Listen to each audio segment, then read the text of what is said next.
अल्हम्दुलिल्लाह नहमदुहु व नस्तईनुहु व नस्तगफिरुहु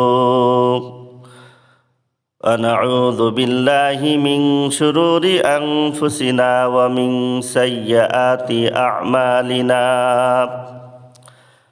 मन यहदिहिल्लाहु फला मुदिल्ल लहु व मन युद्लिल फला हादिय लहु ونشهد أن لا إله إلا الله وحده لا شريك له ونشهد أن محمدا عبده ورسوله الذي أرسله بالحق بشيرا ونذيرا وداعيا إلى الله بإذنه وسراجا منيرا فقد قال الله تعالى في كلامه المجيد وفرقانه الحميد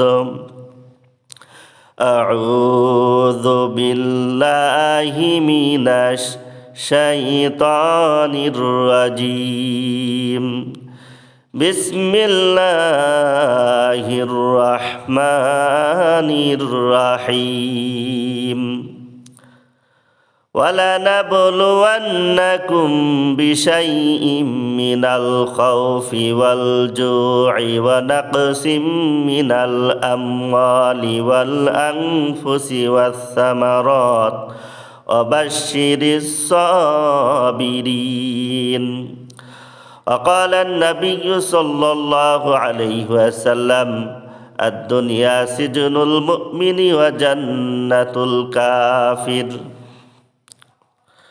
সম্মানিত ভাইরা আমার, আমি মহাগ্রন্থ আল কুরআন থেকে একটি আয়াত রাসূল করিম সাল্লাল্লাহু আলাইহি ওয়াসাল্লামের হাদিসের ভান্ডার সমূহ থেকে এক টুকরা হাদিস তেলাওয়াত করেছি।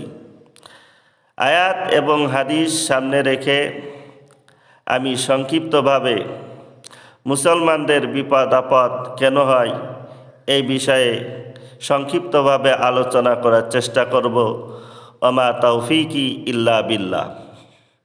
সম্মানিত ভাইরা আমার, আমাদের অনেকের মনে প্রশ্ন জাগে, দুনিয়াতে দেখা যায় মুসলমানরা অনেকভাবে বিপদগ্রস্ত থাকে। আল্লাহর প্রিয় ধর্ম ইসলাম, আল্লাহর মনোনীত ধর্ম ইসলাম, কাজী এই ধর্মের অনুসারী মুসলমানদের তো সুখে থাকার কথা, আর যারা ইসলাম মানে না তাদের বিপদ আপদ ও কষ্ট ক্লেশে থাকার কথা। কিন্তু বাস্তবে দেখা যায় উল্টো হয়, মুসলমানদের অবস্থাই খারাপ আর কাফেরদের অবস্থা ভালো। এরূপ কেন হয়? হাদিসে এ প্রশ্নের বহু জবাব দেওয়া হয়েছে, বহু স্থানে বহুভাবে এ প্রশ্নের জবাব দেওয়া হয়েছে। প্রথমত কথা হলো, কোরআনে কারীমের এক আয়াতে বলা হয়েছে লাকাদ খলাকনাল ইনসানা ফি কাবাদ। আল্লাহ পাক বলছেন, আমি মানুষকে বিভিন্ন রকম কষ্ট ক্লেশের মধ্যে সৃষ্টি করেছি।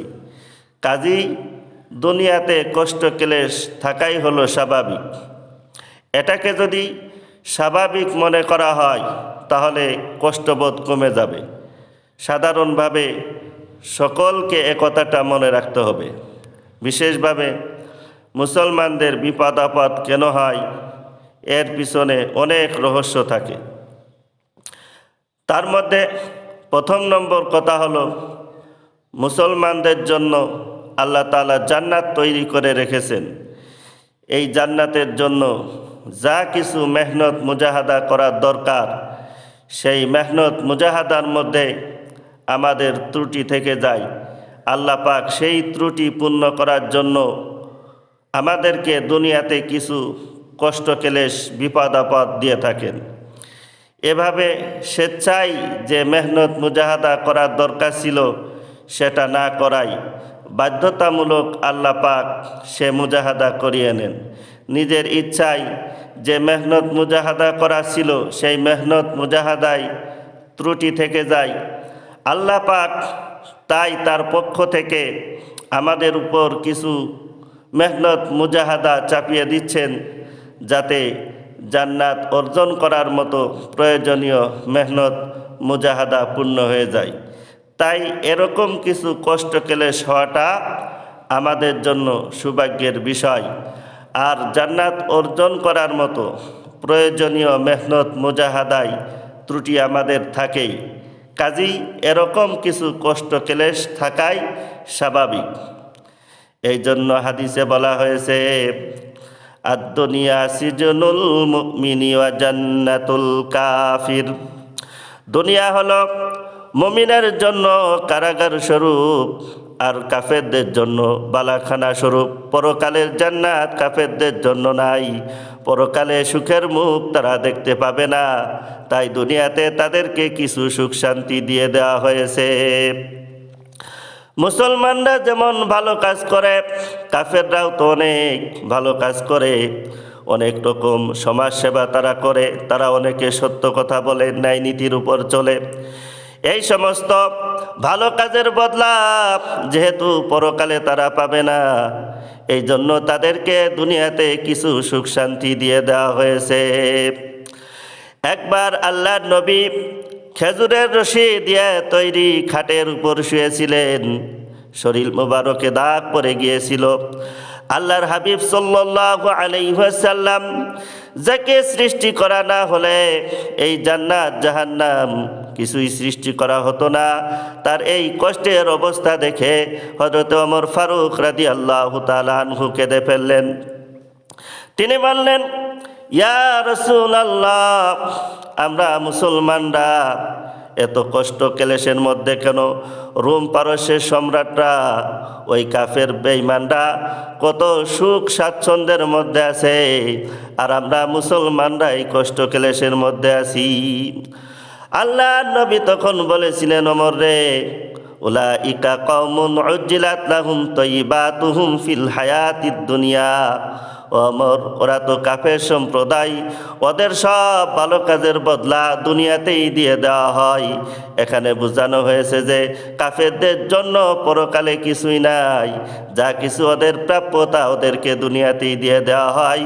পক্ষান্তরে মুসলমানদের জন্য রয়েছে পরকালের অনন্ত সুখ শান্তি। তাই বেদিন কাফেরদের সুখ স্বাচ্ছন্দ্য দেখে ধোঁকায় পড়া যাবে না। সম্মানিত ভাইরা আমার, যে কথা বলছিলাম, মুসলমানদের বিপদ আপদ কেন হয়? এক্ষেত্রে প্রথম নম্বর কথা হলো, মুসলমানদের জন্য আল্লাহ তাআলা জান্নাত তৈরি করে রেখেছেন। এই জান্নাতের জন্য যা কিছু মেহনত মুজাহাদা করার দরকার, সেই মেহনত মুজাহাদার মধ্যে আমাদের ত্রুটি থেকে যায়। আল্লাহ পাক সেই ত্রুটি পূর্ণ করার জন্য আমাদেরকে দুনিয়াতে কিছু বিপদ আপদ দিয়ে থাকেন।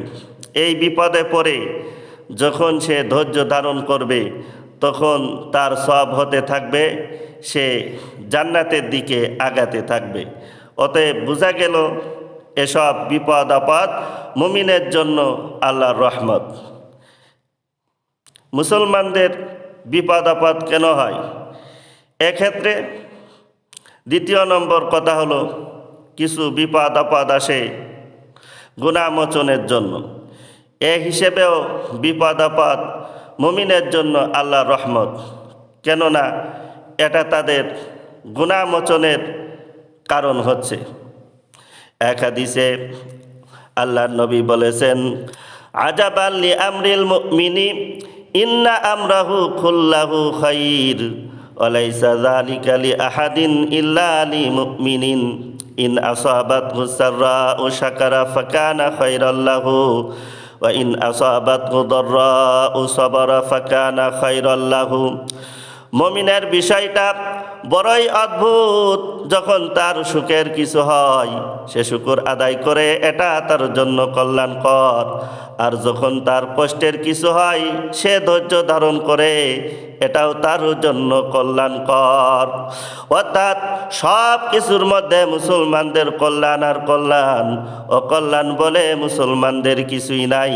এমনকি এক হাদিসে আল্লাহর নবী বলেন, মা মিন মুসিবাতি ইউসাবু বিহাল মুসলিমু ইল্লা কুফিরা বিহা আনহু হাত্তা শাওকাতা ইশাকুহা।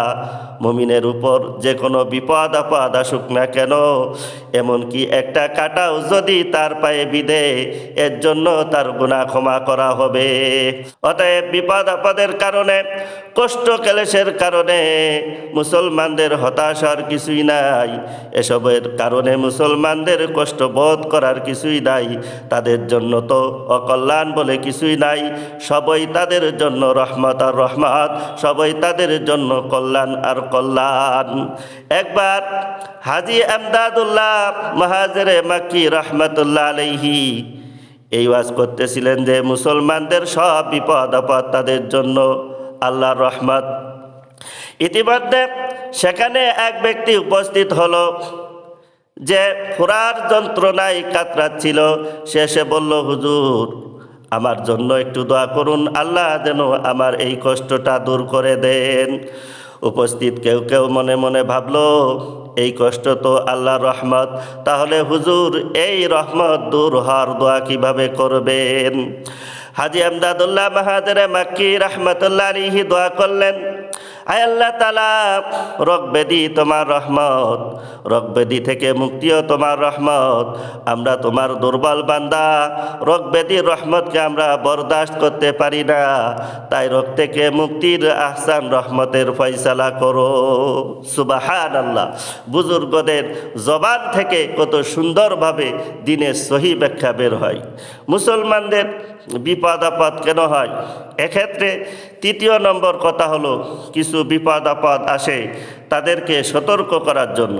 যখন তারা পাপের পথে অগ্রসর হয়, যখন তারা ভুল পথে চলতে থাকে, তখন তাদেরকে কিছু বিপদ আপদ দেওয়া হয় যাতে তারা সতর্ক হয়ে যায় যে আমরা এই ভুল পথে চলছি বলেই এই বিপদ আপদ দেখা দিয়েছে।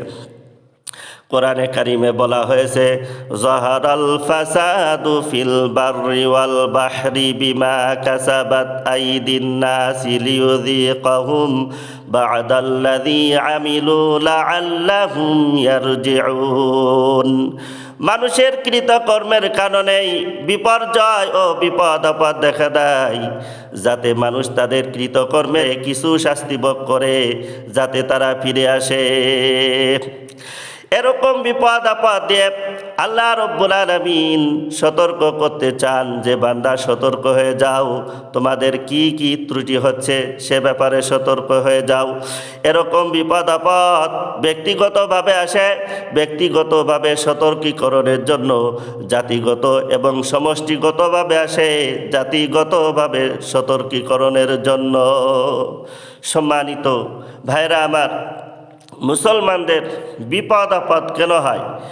এক্ষেত্রে চতুর্থ নম্বর কথা হলো, কিছু বিপদ আপদ আসে ভালো মন্দ বাছাই করার জন্য। এরূপ বিপদের মুহূর্তে যারা খাঁটি মুমিন তারা দিনের উপর অটল থাকে, আর যারা মুনাফিক গোছের মুমিন তারা ছাঁটাই হয়ে যায়। যেমন জিহাদের প্রশ্ন আসলে এরকম হয়ে থাকে। কোরআনে কারিমে বলা হয়েছে, আহাসিবান নাসু আইয়ুতরাকু আইয়াকুলু আমান্না ওয়া হুম লা ইফতানুন ওয়ালাকাদ ফাতান্নাল্লাযীনা মিন ক্বাবলিহিম ফালাইয়া'লামান্নাল্লাহুল্লাযীনা সাদাকু ওয়া লাইয়া'লামান্নাল কাযিবিন। মানুষকে মনে করেছে তারা ঈমান আনবে এবং নিজেদেরকে মুসলমান বলে পরিচয় দিবে, আর তারা খাঁটি মুসলমান নাকি খাঁটি মুসলমান না এটা পরীক্ষা না করেই আল্লাহ রব্বুল আলামিন তাদেরকে ছেড়ে দিবেন। আগের যুগেও আমি এরকম পরীক্ষা নিয়েছি, উদ্দেশ্য ছিল কারা খাঁটি মুমিন আর কারা খাঁটি মুমিন নয়, বরং নকল মুমিন। আল্লাহ পাক তা জানতে চান। সত্যিকার মুমিন আর কপট মুমিনদের মধ্যে পার্থক্য করার জন্য আল্লাহ রব্বুল আলামিন এরকম পরীক্ষা নিয়ে থাকেন। এরকম পরিস্থিতি যখন আসে তখন কে খাঁটি আর কে অখাঁটি, কার ভিতরে সত্যিকার ইমানি চেতনা আছে আর কার ভিতরে সত্যিকার ইমানি চেতনা নেই, তা ধরা পড়ে যায়। অবশ্য ইসলামকে বিজয় করার জন্য আল্লাহ রব্বুল আলামিন জেহাদের পরিস্থিতি সৃষ্টি করে দেন। আর জেহাদের উদ্দেশ্য এও থাকে যে আল্লাহ রব্বুল আলামিন কতককে শাহাদাতের মর্যাদা দান করতে চান। ওয়াত্তাখিযা মিনকুম শুহাদা, আল্লাহ তাআলা তোমাদের কতককে শহীদ বানাতে চান। অতএব যা বলছিলাম, আল্লাহ তাআলা সব অবস্থার মধ্যে আমাদের জন্য কল্যাণ রেখেছেন, আমাদের মন ভাঙ্গার কিছুই নাই। মুসলমানদের বিপদ আপদ কেন হয়? এক্ষেত্রে ৫ম নম্বর কথা হলো, কিছু বিপদ আপদ আসে পরীক্ষা স্বরূপ। আল্লাহ তাআলা এটা দিয়ে থাকেন বান্দার মর্যাদা বুলন্দ করার জন্য। এরূপ বিপদে পড়ে বান্দা যখন ধৈর্য ধারণ করবে, ধৈর্যের পরীক্ষায় যখন সে উত্তীর্ণ হবে, তখন তার মান মর্যাদা বেড়ে যাবে। দুনিয়াতেও পরীক্ষার দ্বারা মান উত্তীর্ণ হয়, আল্লাহ পাকও তদুরূপ পরীক্ষার মাধ্যমে মর্যাদা বৃদ্ধি করে থাকেন। কোরআনে কারিমে আল্লাহ রব্বুল আলামিন বলেন, ওয়ালা নাবলুয়ান্নাকুম বিশাইইম মিনাল খাউফি ওয়াল জুই ওয়া নাকসিম মিনাল আমওয়ালি ওয়াল আনফুসি ওয়াস সামারাত ওয়া বাশশিরিস সাবিরিন। আল্লাহ রব্বুল আলামিন বলেন, আমি অবশ্যই তোমাদেরকে পরীক্ষা নিব, আমি অবশ্যই তোমাদেরকে পরীক্ষা নিব ভয় ভীতি দিয়ে, ক্ষুধা দরিদ্রতা দিয়ে, জানমালের ক্ষতি সাধন করে, ফসলের ক্ষতি সাধন করে। এরপরে আল্লাহ তাআলা বলেন, অবাশশিরিস সাবিরিন, হে নবী তুমি সবরকারীদেরকে সুসংবাদ জানিয়ে দাও। অর্থাৎ এই পরীক্ষায় যারা সবর করে পাশ করবে তাদের জন্য রয়েছে সুসংবাদ, তাদের জন্য রয়েছে আল্লাহর রহমত ও দয়া। এ জাতীয় পরীক্ষার মাধ্যমে মানুষের মর্যাদা বাড়ে। আল্লাহ রাব্বুল আলামিন যাদের মর্যাদা বৃদ্ধি করতে চান তাদেরকে এরকম পরীক্ষায় ফেলে থাকেন।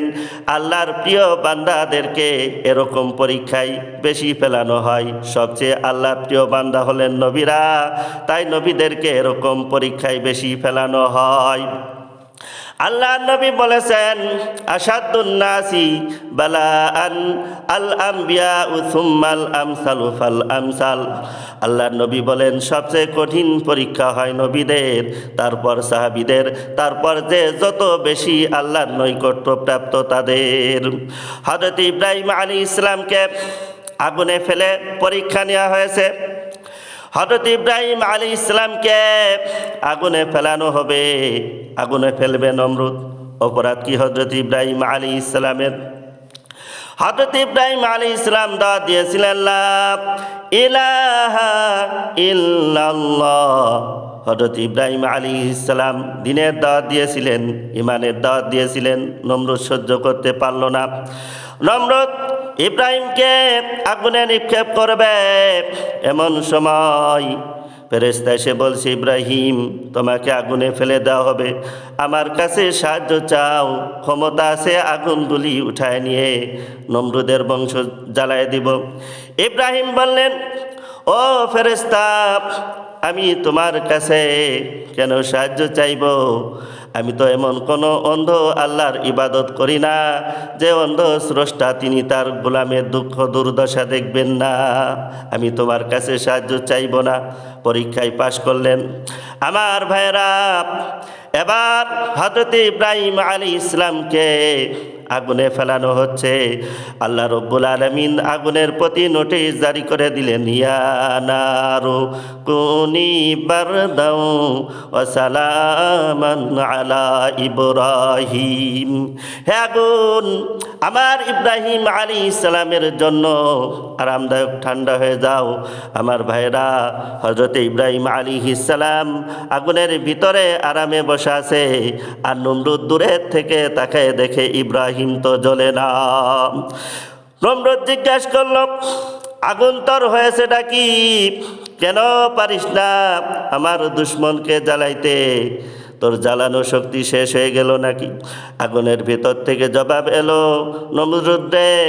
নমরুদ রে, আমার গায়ে জ্বালানো শক্তি আছে কি নাই যদি টেস্ট করতে চাও, প্রমাণ করতে চাও, তাহলে তুই নিজেই, তোরে সুদ্ধা তামাম দুনিয়া জ্বালাই দিতে পারি, কিন্তু ইব্রাহিমের এক গাছা পশম আমি জ্বালাইতে পারবো না। তার কারণ হচ্ছে, আমি হচ্ছি মাখলুক, আল্লাহ হচ্ছেন খালিক। আল্লাহ আমাকে না জ্বালাইতে বলেছেন, তুমি 1000 বললে আমি ইব্রাহিমকে জ্বালাইতে পারবো না। সম্মানিত ভাইরা আমার, এই ঘটনা কোরআনে উঠায় দিয়ে মুমিন বান্দাদেরকে সাহস দেওয়া হচ্ছে, ও মুমিন বান্দারা, দিনের কাজ করতে গিয়ে বিপদ আপদ আসবে। ইমানের দাবি হলো বিপদ আসবে, আর বিপদ আসলে ঘাবড়ে যেও না, মুসিবতে পড়ে চিন্তায় পেরেশানে হয়রান হয়ে যেও না। বিশ্বকবি আল্লামা ইকবাল রহমতুল্লাহ আলাইহি কত সুন্দর করে বলেছেন, আজ ভি হো जो इब्राहिम का इमा पैदा आप कर सकती है एक अंदाज गुलिस्ता पैदा। आज যদি হযরত ইব্রাহিম আলাইহিস সালামের মতো কারো ঈমান হয়ে যায়, হযরত ইব্রাহিম আলাইহিস সালামের মতো কেউ ঈমান আনতে পারে, আল্লাহ রব্বুল আলামিন আজও আগুনকে ফুলের বাগান বানায় দিবেন। সম্মানিত ভাইরা আমার, দিনের উপরে অটল থাকলে, ইমান আমলের উপরে অটল থাকলে বালা মুসিবত আসবে, নির্যাতন নিপীড়নের শিকার হতে হবে, মার খেতে হবে। কাফেররা মারে কেন? ইমানদার বান্দাদেরকে, মুমিন বান্দাদেরকে কাফেররা মারে কেন? আল্লাহ রব্বুল আলামিন কোরআনে কারিমের মধ্যে বলেছেন, ওয়ামা নাকামু মিনহুম ইল্লা আইয়ুমিনু বিল্লাহিল আজিজিল হামিদ। কাফেররা মুমিন বান্দাদেরকে, ইমানদার বান্দাদেরকে অন্য কোনো অপরাধের কারণে নির্যাতন করে না, মারে না। নির্যাতন করে শুধুমাত্র এই কারণে, যেহেতু তারা এক আল্লাহর উপর ঈমান এনেছে, আল্লাহর দ্বীনকে জমিনে কায়েম করতে চায়, এই কারণেই তারা মারে, অন্য কোনো অপরাধের কারণে নয়। এই কঠিন বিপদে তারা চরম ধৈর্যের দৃষ্টান্ত স্থাপন করেছেন। সম্মানিত ভাইরা আমার, বিপদ আপদ আসলে, বালা মুসিবত আসলে ইমানদার বান্দা যারা, মুমিন বান্দা যারা, তারা কখনোই হতাশ হবে না, নিরাশ হবে না। হতাশ হয়, নিরাশ হয় কারা? কোরআনে কারিমে বলা হয়েছে, وَمَن يَقْنُطُ مِن رَّحْمَةِ رَبِّهِ إِلَّا الضَّالُّونَ। কেবলমাত্র পথভ্রষ্ট লোকেরা, কেবলমাত্র গোমরাহা লোকেরা তারাই হতাশ হয়, নিরাশ হয়। মুমিন কখনো হতাশ হয় না, নিরাশ হয় না। কারণ মুমিন কোরআনে পড়েছে, আল্লাযী খালাকানি ফাহুয়া ইয়াহদিন। আল্লাহ আমাকে সৃষ্টি করেছেন, আমার হেদায়েতও তিনি দিয়েছেন, পথও তিনি দেখিয়েছেন। আল্লাযী হুয়া ইউতঈমুনি ওয়া ইয়াসকিন। আমি যখন ক্ষুধার্ত হই, আল্লাহ রব্বুল আলামিন আমাকে খাওয়ান। আমি যখন তৃষ্ণার্ত হই, ওই আল্লাহ রব্বুল আলামিন আমাকে পান করান। ওয়া ইযা মারিতু ফাহুয়া ইয়াশফিন। আর আমি যখন অসুস্থ হই, তখন আল্লাহ রব্বুল আলামিন আমার রোগ মুক্ত করেন। ওয়াল্লাযী ইউমিতুনি সুম্মা ইউহয়িন। আর আল্লাহ তাআলা তিনি আমাকে মৃত্যু দিবেন, আবার তিনি আমাকে জীবিত করে তুলবেন। সম্মানিত ভাইরা আমার, হযরত আইয়ুব আলাইহিস সালামকে জটিল কঠিন রোগ দিয়ে পরীক্ষা নেওয়া হয়েছে।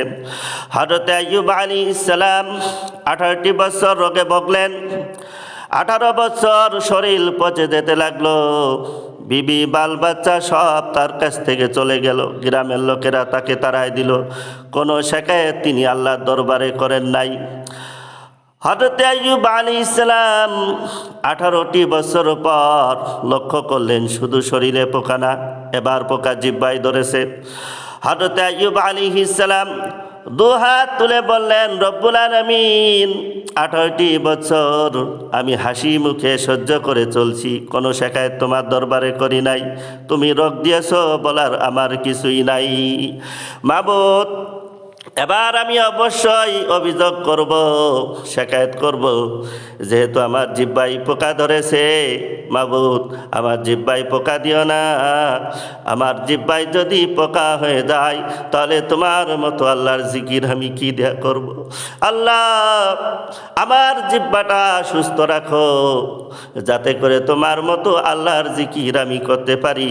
সম্মানিত ভাইরা আমার, আল্লাহ রব্বুল আলামিন কোরআনে কারিমের মধ্যে পরিষ্কার করে বলে দিলেন, আমি আইয়ুব আলাইহিস সালামের রোগ মুক্ত করে দিলাম, আর তার হারানো সব সম্পদ আমি তাকে দান করে দিলাম। এই জন্য মুমিন বান্দা যারা, ইমানদার বান্দা যারা, তারা এভাবে রোগে শোকে কখনো কাতর হবে না, হতাশ হবে না, নিরাশ হবে না, মনে করবে আল্লাহ আমার ইমান পরীক্ষা করছেন, এরপরে নিয়ামত অবশ্যই আসবে, হতাশা তাকে পেয়ে বসবে না। হযরতে ইউনুস আলাইহিস সালামকে মাছের পেটে নিয়ে পরীক্ষা নেওয়া হয়েছে। আমার ভাইয়েরা, মাছের পেটে যদি কেউ চলে যায়, বের হওয়ার কোনো পথ আছে? মাছের পেটের জানালা দরজা কিছু আছে? কিছুই নাই।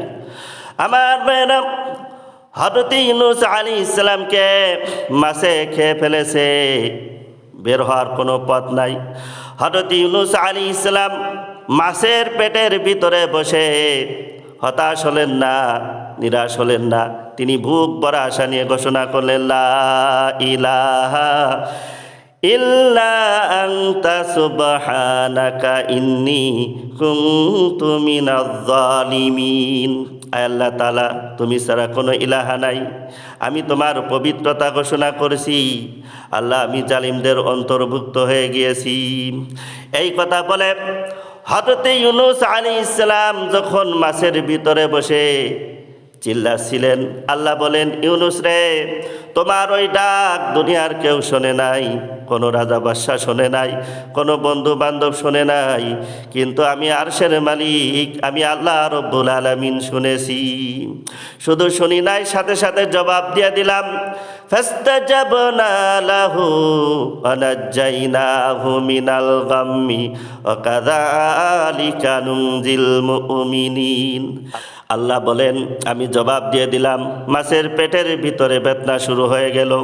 মাছ পানির তলদেশে আর শুয়ে থাকতে পারল না।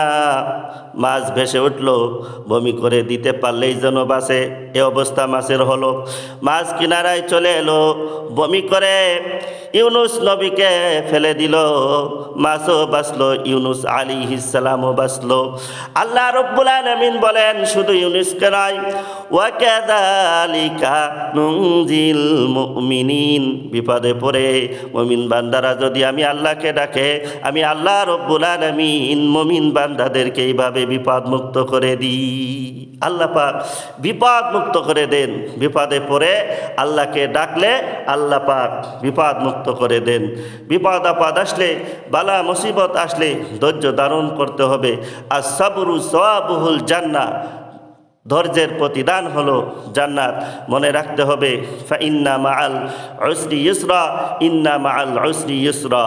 দুঃখ কষ্টের সাথে থাকে সুযোগ সুবিধা, আর প্রত্যেক অসচ্ছলতার সাথে থাকে উদার সচ্ছলতা। এর কোনো বিপরীত কখনোই হয় না। হযরতে ইউসুফ আলাইহিস সালামকে জুলাইখা আটকায় ফেলেছে ঘরের ভিতরে, জানালা দরজা সব কিছু বন্ধ। জুলাইখার কুপ্রবৃত্তি চরিতার্থ করা ছাড়া বের হওয়ার কোনো পথ নাই। সম্মানিত ভাইরা আমার, হযরতে ইউসুফ আলাইহিস সালাম আল্লাহকে ভয় করলেন, আল্লাহকে ডাকলেন, আল্লাহকে ভয় করে আল্লাহকে ডেকে তালাবদ্ধ দরজার দিকে যখন দৌড় মারলেন, আল্লাহ রব্বুল আলামিন আপন কুদরতে দরজার তালাগুলো খুলে দিলেন। সম্মানিত ভাইরা আমার, এভাবে মুমিন বান্দারা যদি বিপদে পড়ে, বালা মুসিবতে পড়ে আল্লাহকে ডাকে, আল্লাহ পাক তার বিপদ মুক্ত করে দেন। এক ব্যক্তি আল্লাহ নবীর কাছে এসে বলল, ইয়া রাসূলুল্লাহ, আমার ধন সম্পদ সব ধ্বংস হয়ে গিয়েছে আর আমি অসুস্থ হয়ে পড়েছি। আল্লাহ নবী বললেন, ওই ব্যক্তির মাঝে কোনো কল্যাণ নাই, যার ধন সম্পদ ধ্বংস হবে না আর যে অসুস্থ হবে না। আল্লাহ তাআলা যখন কোনো বান্দাকে ভালোবাসেন, আল্লাহ তাআলা যখন কোনো বান্দাকে ভালোবাসেন তখন তাকে বিপদে ফেলেন এবং ধৈর্য ধারণ করার তৌফিক দান করেন, এভাবে তাকে উঁচু মর্যাদা দান করেন। অপর হাদিসে আল্লাহ নবী বলেন, আল্লাহ তাআলা যখন কোনো বান্দাকে অত্যন্ত উঁচু মর্যাদা দান করতে চান, যেখানে সে তার আমলের কারণে পৌঁছাতে পারবে না, আমলের ত্রুটির কারণে, তখন আল্লাহ তাআলা ওই ব্যক্তিকে শারীরিক কষ্টে ফেলেন এবং এভাবে তাকে উঁচু মর্যাদায় পৌঁছান। আর আমরা একটু বিপদ আপদ হলে বলি, এত নামাজ পড়ি, রোজা রাখি, এমন বিপদ আপদে পড়লাম, বিপদ আপদ দূর হয় না। এত নামাজ পড়ি, রোজা রাখি, দান খয়রাত করি, এমন অসুস্থ হয়েছে তার সারেই না। সম্মানিত ভাইরা আমার, বিপদ আপদ দিয়ে, বালা মুসিবত দিয়ে আল্লাহ পাক ঈমান পরীক্ষা করেন, ধৈর্য ধারণ করতে হবে। হযরতে খাব্বাব রাদিয়াল্লাহু তাআলা আনহু বলেন, আমরা আল্লাহর নবীর কাছে এলাম, সে সময় আল্লাহর নবী কাবা শরীফের ছায়ায় মাথার নিচেই চাদর দিয়ে শুয়েছিলেন। আমরা তার কাছে অভিযোগ করে বললাম, ইয়া রাসূলুল্লাহ, হে আল্লাহর রাসূল, আপনি কি আল্লাহর কাছে আমাদের জন্য দোয়া করবেন না? আপনি কি আল্লাহর কাছে আমাদের জন্য সাহায্য কামনা করবেন না? তাহলে আমরা কাফেরদের নির্মম নির্যাতন থেকে বেঁচে যেতাম। সে সময় আল্লাহর নবী চোখ মুখ লাল করে উঠে বসলেন আর বললেন, শোনো, তোমাদের আগের যুগের ইমানদার বান্দাদেরকে গ্রেপ্তার করে আনা হতো, এরপরে গর্ত খনন করে তাতে ফেলানো হতো, করাত দিয়ে তাদের মাথাকে দ্বিখণ্ডিত করে দেওয়া হতো, তারপরেও তাদেরকে দিন থেকে ফিরানো যেত না। আর আমরা একটু বিপদ আপদের সম্মুখীন হলেই দিন ধর্ম ছেড়ে দিয়ে বসে থাকি।